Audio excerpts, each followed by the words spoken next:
C'était with Lexi B.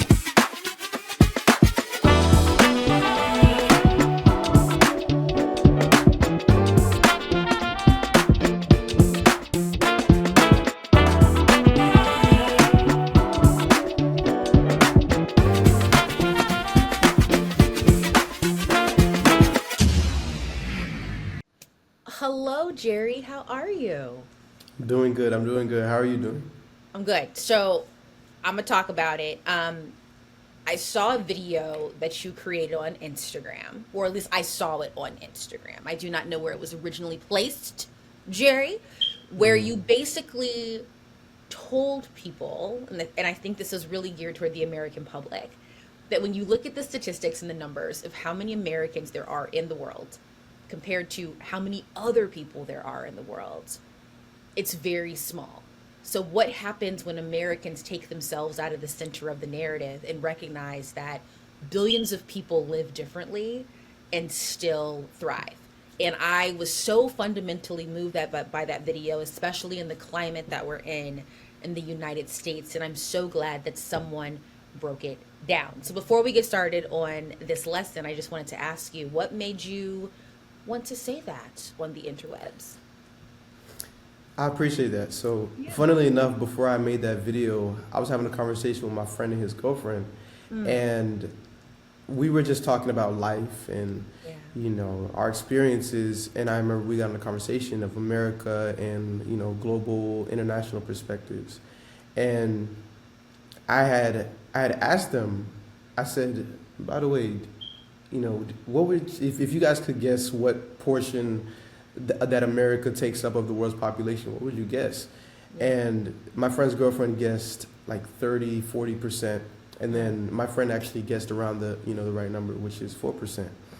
And I remember thinking that and she was and once I said the real answer, she was so surprised. She couldn't believe that it was a number so low. And I remember thinking that just in that microcosm of an interaction, I realized that so many men, I had a feeling that so many other people could probably use the information and probably wouldn't have known themselves, because even before I knew the information, I didn't know myself either. So just that small interaction, when I was making videos and putting my message out into the world, I just sat there and thought, let me just say something about this, because this is something that I truly believe in, and it came up and it was relevant in the conversation, so maybe the world would appreciate it as well. And then, a month or two later, 2.5 million views, and people reaching out who really appreciate the video every day, still to this day. So I'm happy. I'm really happy about that experience. I think the message is so poignant because we do in the United States, well, I would argue every group of people do really centralize the narrative around themselves. I think especially though in the US. And it wasn't until I started traveling to other countries where I started having different perspectives that not only challenged my beliefs, but actually made me a bigger and better human. So with that said, Jerry, where are your people from? Where are you from? Yeah, so my people are Haitian. First and foremost, I would always identify with being a children of Africa, of being in the African diaspora, because my videos are very geared towards being a Pan-Africanist and the importance of understanding that where we all come from. But after that, I'm definitely a Haitian man. Both of my parents are Haitian people, grew up in Haiti, speak Creole, very into the culture, but I was not born physically in Haiti. I was born in West Palm Beach, Florida, and there is where I was also raised by a lot of Haitians and Haitian culture as well. So when I say who my people are, I think African people, I think Haitian people. I love it. I love it. I think of Caribbean people. Yeah. Beautiful, beautiful country, beautiful country. And for folks who don't know, Haiti was the first group of enslaved Africans that got their freedom via force. So I think an honored people and a militant people and a revolutionary people. So today I want to talk to you about the inner voice. And I remember when we were preparing for this episode, we were talking about what the inner voice does to us. So when I think of the inner voice, Jerry, I think of the ancestral voice. And I really come from a people that I always tell people I was baptized in Black Jesus and 𝐼𝐻𝐫𝐿 Ghost. I believe that my ancestors are around with me. I really believe in this spiritual practice of talking to them and communicating with them, and that's where my inner voice stems from. My question for you, first and foremost, is where does your inner voice come from? So when your Yeah. inner voice is speaking, like what language are we speaking? What tone are we speaking? Are we a soprano? Where does this come from in the belly? Yeah. That was a beautiful. That was a beautiful. What you said earlier about your inner voice coming from your ancestors. Like I really identify with that, and I believe that my inner voice is a culmination of from many different areas. I would definitely say that my ancestors and the people that I come from, and all of the thoughts and experiences from the admired people that I come from, how that shape. I think that shapes my inner voice today. What I also believe shapes my inner voice today is my decisions and my actions on my day-to-day life. That the things that I choose to nurture, the things that I choose to avoid, things that I choose to entertain, sculpt my experiences and sculpt my understanding of the world around me. And then thirdly, I would say my inner voice is shaped by how I speak to myself and how I counsel myself after experiences in life. So whether that be good experiences or whether that be bad experiences, the story that I tell myself about myself, or the story that I tell myself about something that just happened, or or the story that I tell myself about other people, truly do shape how I understand the world or my experiences that come after. So I think it's a culmination of those things. I think the last thing I would say as well is just culturally.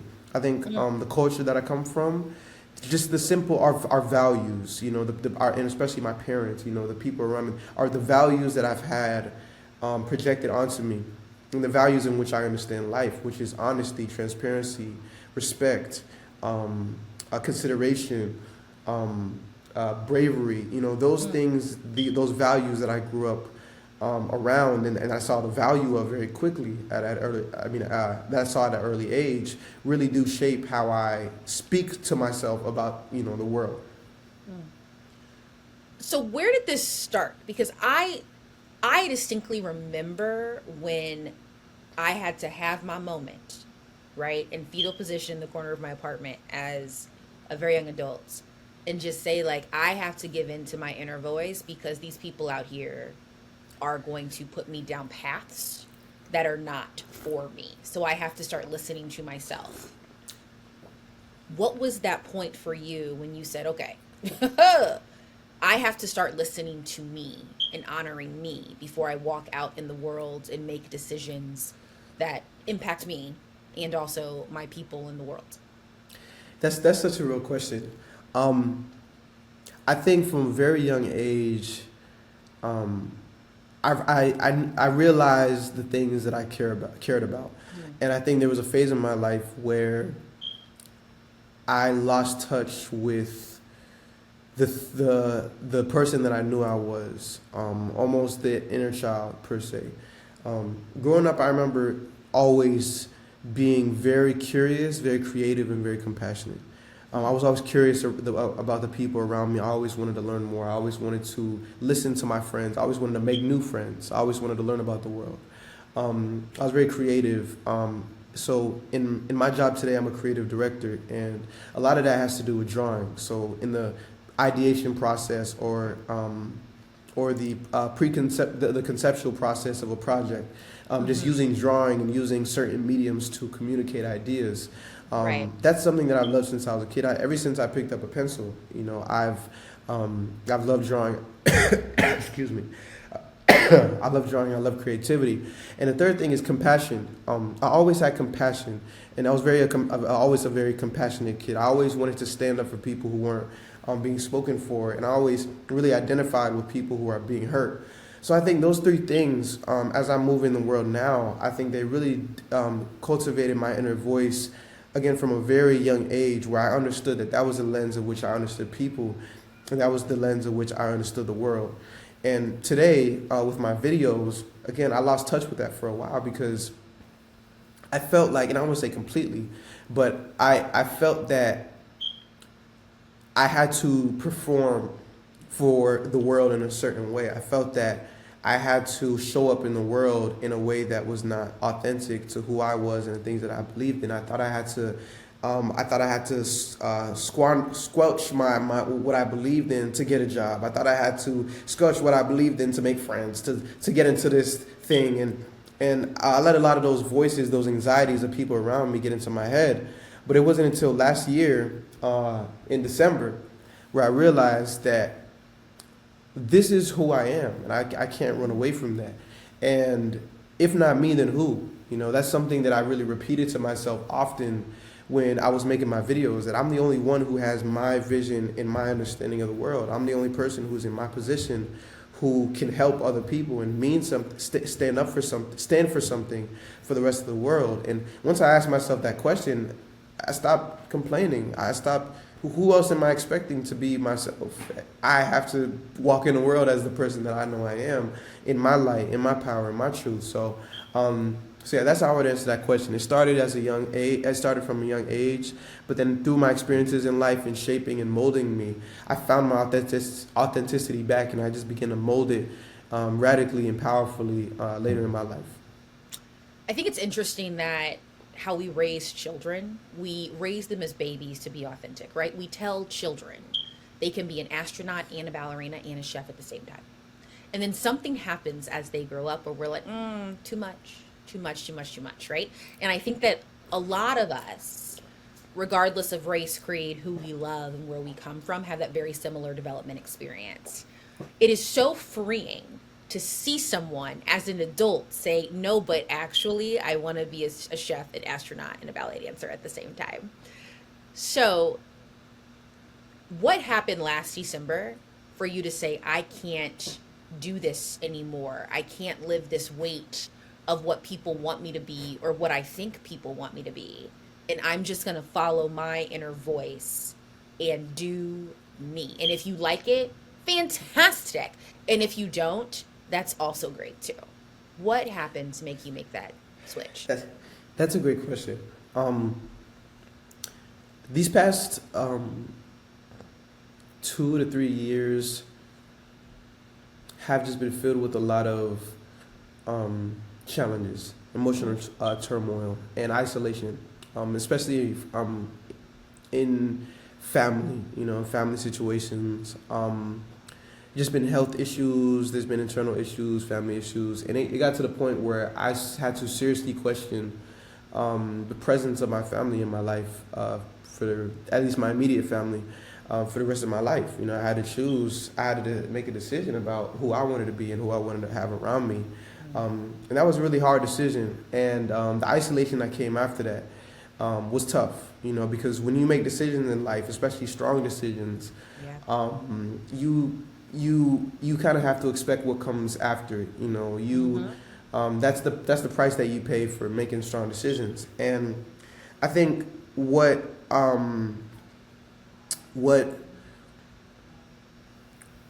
readjusting my family's position in my life taught me was the importance of detachment. And I don't mean detachment in terms of apathy.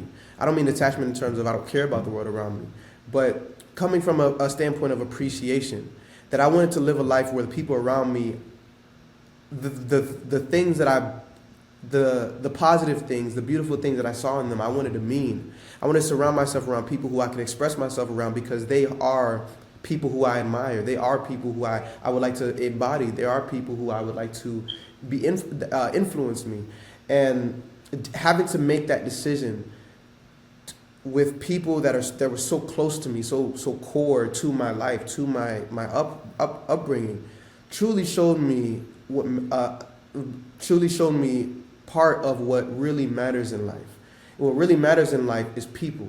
People will throw you these ideas of family, friendship, love, but those things don't really mean something until you define them for yourself. And I think a lot of my decision in December, the strength and the bravery that I had to really walk in this world as myself, came from the life experience. It came from learning from the experience in life that said, I have to define what love means for me. I have to define what a friend means to me. I have to define what family means to me. And if I have my own definition, then the definition I had before it doesn't match. And what am I gonna do about that? And I had to do something about it, you know. So just that willingness to take a risk, that willingness to take that decision, that gave me the strength and the confidence to walk in the world as I do today. So what does that look like now, right? Now that we've had this moment of clear impact, my question to you is, what does your life look like now? Because I believe, and this is through a lot of therapy, Jerry, and a lot of work, right? I'm not as wise as I make it look like. I haven't gone through it. But is that when you start living authentically, there are a lot of people that are going to leave your life. And that could be painful, but you're also going to gain a lot of people because you start energizing that, and that just attracts the people that you need. So tell me about, you made this decision, a very militant and radical decision for yourself. How is that working for you now? What do your friends look like? What does your family look like? What does your work life look like? And is that more aligned to what you need it to be in order to thrive in this ghetto earth? Yeah, that's really a great question. I think showing up in the world authentically has done wonders for me because it makes your life so much easier. That now when I walk in rooms, people know what I believe in. People don't feel the need to question me in certain areas. People don't feel the need to have certain conversations with me, especially if they disagree or especially if they look down on whatever, because I walk in the room and you know exactly who I am. You know exactly what I believe in. You know exactly what I see in the world around me. And of course, there's more to learn. Of course, you know, you don't know me completely, but there's that foundational basis of this is who I am and I walk in the room that way. And I think that alone has attracted so much genuine friendship and genuine love in my life, where the people who are around me accept me for who I am. And I think that's something that I struggled with a lot as a kid, that I wish that I could have told younger me, that there are people who truly will accept you. There are people who truly do resonate with how you see things. There are people who really do agree with you. You're not crazy, you know. So I think stepping into that authenticity, it just allowed things to truly blossom in the ways that that they needed to.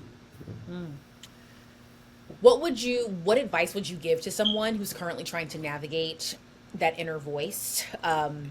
Or I guess not navigate the inner voice, but navigate the battle between I want the inner voice to come out and all these responsibilities. As we know, you know, capitalism is king in the society that we live. And I know a lot of people, they battle that, not because they don't want to listen to their inner voice, but because so many messages have told them that their inner voice will not pay their bills.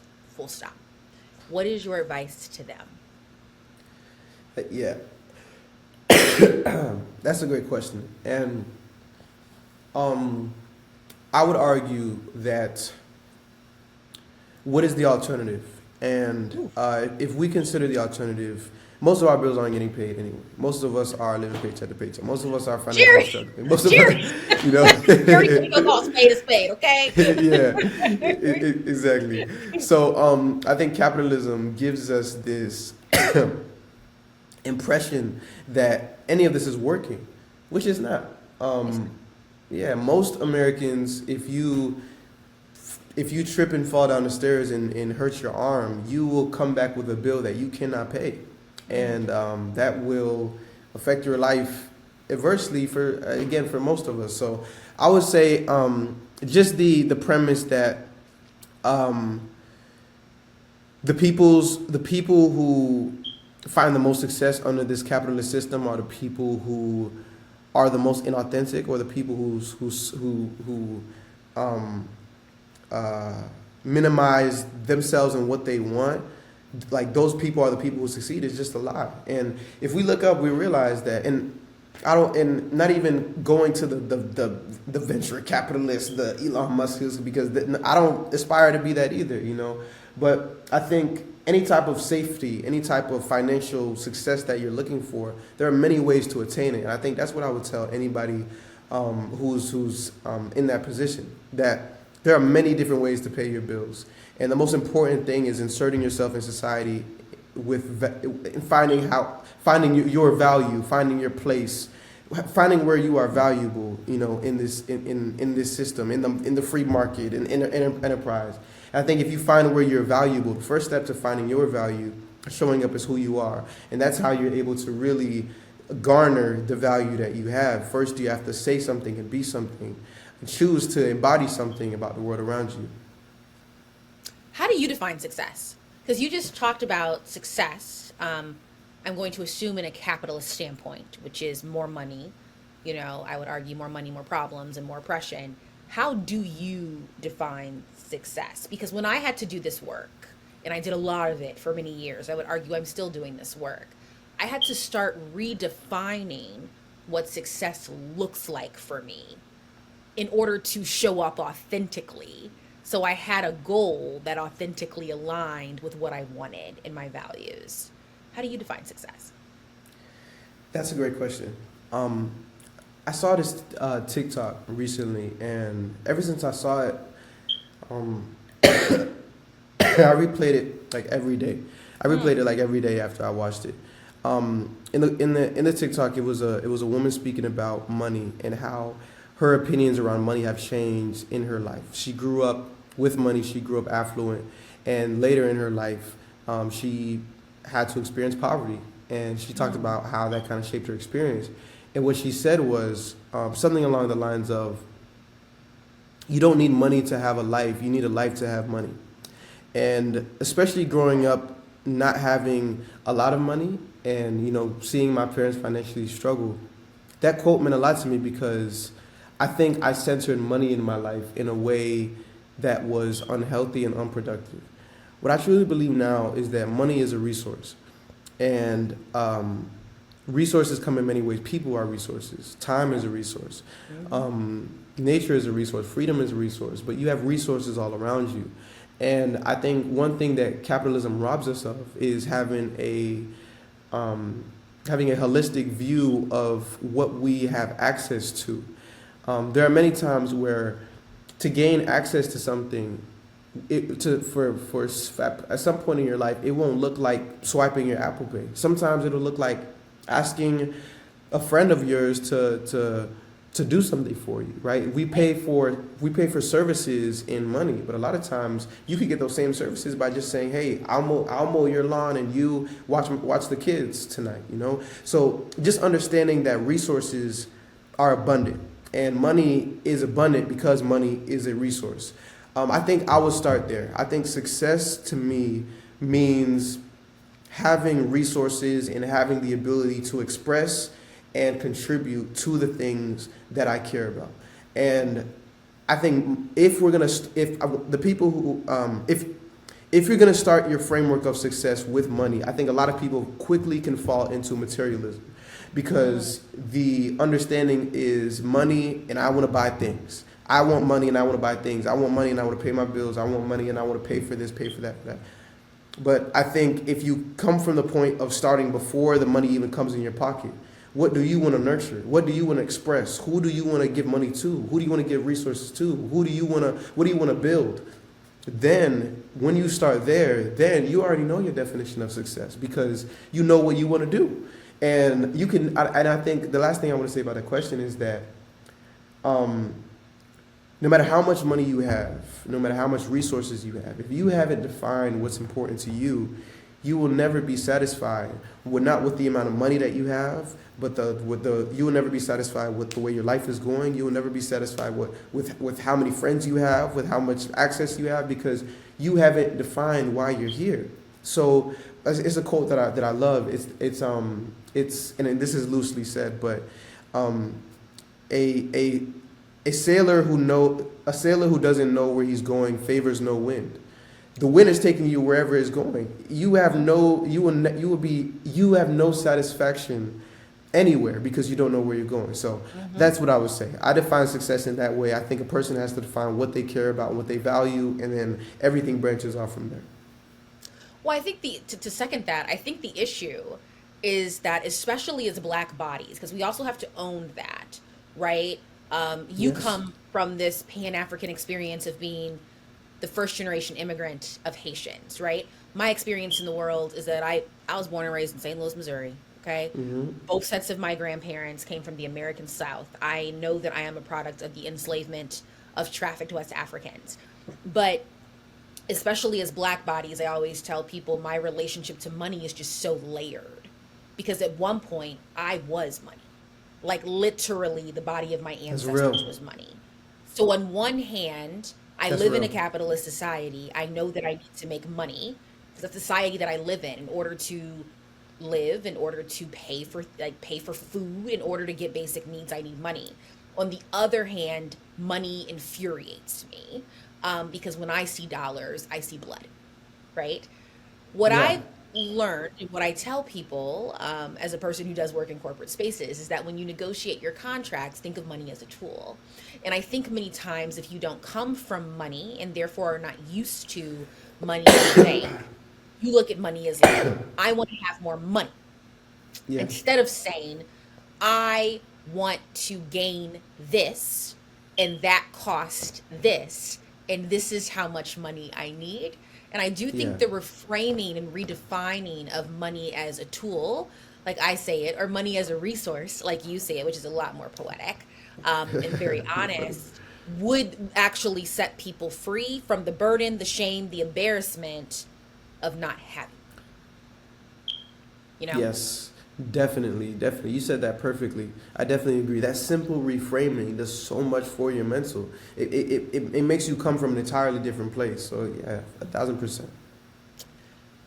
So if you let's go back in time. Let's go back to baby Jerry. If baby Mm. Jerry understood intrinsically his inner voice back then, what would he have possibly done differently? Wow. Um, yeah, that is a great question. That's a great question. I think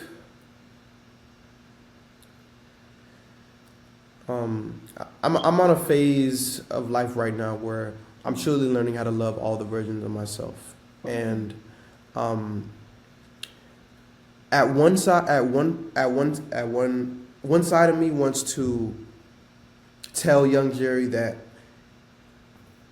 I would not be where I'm at today without him. So without his flaws, without his understandings, without his Yeah, worldview, I would without not his be where I'm journey. today. Exactly. Yeah, But yeah. on the other side, there's definitely guidance. There's definitely wisdom that I could have portrayed in myself. And that's why I really appreciate that question, because even though I can appreciate who I am today, I would say something. I would give advice to me, young Jerry. And I think I just wanted to acknowledge that before I answer the question. But if Jerry understood himself, if Jerry understood more of his inner voice um, at a young age, if young Jerry understood more of his inner voice, I think he would have not spent so much time worrying if he was crazy or not. I think he would have been more okay with standing alone in his beliefs and his thoughts. I think that my inner voice at the time was very fearful, and I think that inner voice was validated by the opinions of other people. That if other people agreed with me, if other people saw what I meant, then that means I was going the right direction. If other people understood what I was saying, then that means that I was doing something good. And a lot of times in life, we can't wait for that. You have to, if you truly know where you're coming from, if you have the wisdom, if you have the understanding of who you are, sometimes you will have to walk that path alone until people kind of get on board, or until you meet people who are already on board. So I think Jerry, if he had cultivated that inner voice and had that understanding of himself, I think he would have been a lot more willing to be alone on things. Is it be alone on things, which is fine, or is it? And now I'm projecting. I think that baby Lexi in this scenario, she was scared that she would be alone for the rest of her life. That she wouldn't find a community that was like, no, girl, you right. This is messed up, right? She wouldn't find a life romantic partner. And so I did a lot of not listening to my inner voice, trying to copy and paste behaviors and perform behaviors of what at the time where I was located and what I was doing the majority did, because of this fear of like, well, there's not gonna be people who get me, so I have to change me. And so that's my question to you. Was it that, or was it like, I'm just afraid to be alone? Because remember, as Black folks, we come from community. It is in our blood. And I think community is so powerful. Community can be also isolating, Jerry. Separate episode, but it can be very isolating. So was that what baby Jerry was scared about? Was not finding his people and therefore being alone? Yeah. Yeah, that's a really good question. I think at the time, especially because I was so young, community not only meant belonging, but community meant survival. And it still means survival. Okay. Yes. But in a very I love that. But in a very different way, very different way for a child who can't fend for themselves. You know. Of course. And especially because I come from a family who was willing to take away that help and that love if I was different enough. I think that's where a lot of my fear came from, which is why, partly justified, because I didn't know if I was going to have shelter anymore. You didn't know if you were going to survive. And you're a child. Exactly. Like, this is it, y'all. Like, I don't know the neighbors like that, right? You're a child. Exactly. So, yeah. Yeah. So as I continue to, build my capital and build my skills and build and sculpt my place into the world, I definitely had more of an opportunity to express the more authentic sides of myself, especially going to college, especially starting to work, especially starting to, just again, insert myself in the world. So that's what I would say. That's the place that I think that it came from. Are you at peace? Yeah. More than any time in my life, I'm at peace, definitely. Jerry, I mean, the skin is glowing. You're clearly drinking your water. Okay? I appreciate you. I always tell people, I'm like, you can tell when people are like, oh, I'm at the place in my life now where there are no there are no F's given. Yeah. Right? Yeah, exactly. And I love this for you, brother. I love this for you. I appreciate you. So my last question for you. Allow yourself to reintroduce you to us. Who are you? I appreciate you. And again, before I go on, I just want to say thank you for the opportunity to speak with you and be on your show. Like when you sent me this email, I was ecstatic, especially looking at your past work. I appreciate the opportunity to be here. Thank so you. First I wanted to say that. Yeah. But to everyone else, I'm Jerome. I'm a creative director currently. I use drawings and creative mediums to communicate ideas, and I love communication. I love storytelling. That's what I do for my career, and that's what I do on TikTok, and that's what I do in my personal life. I really love telling people a redeeming and powerful story about themselves, so we could just heal the world and continue to move forward. So I would say that. Also, I speak on TikTok. My TikTok is at Jerry, Jerry, Jerome, 𝐸0ME. There I speak and I give my thoughts and I give my perceptions and I give more of my message. But all in all, storytelling and education are just the two most important things to me. And that's just how I walk my life and how I choose to, insert myself in this confusing world. So, Can I add something to that? I think that Jerry Jerome is also a healer. I think, and again, I'm over here defining yourself for you, which can be semi-problematic. But I think when I talk to you that you are actually a healer and you use these various different interesting tools to heal. But it sounds like you're a healer. That sounds very accurate. Yeah. That sounds very accurate. That's the place where I come from. Even when any creative project I'm working on, any story I'm telling, I come from the standpoint of I want this to speak life, to breathe into you. So I appreciate that. I think that is healing. So I'm good. I'm glad you said that. I love it. Okay. Well, thank you so much for being here. Thank you. I think you're fabulous. You know Oh, what? I You think could you're you could come fabulous. to my house, Jerry. Like you could come get a plate, and I appreciate you. I I'm a appreciate you. Capricorn, so I don't like people like that. So like that's a serious inner voice ancestral invitation. So anytime you in the Oh, area, roll through. We season our food. that means so much to me. I appreciate it. I Of appreciate course. it. Of course. Thank you for being here.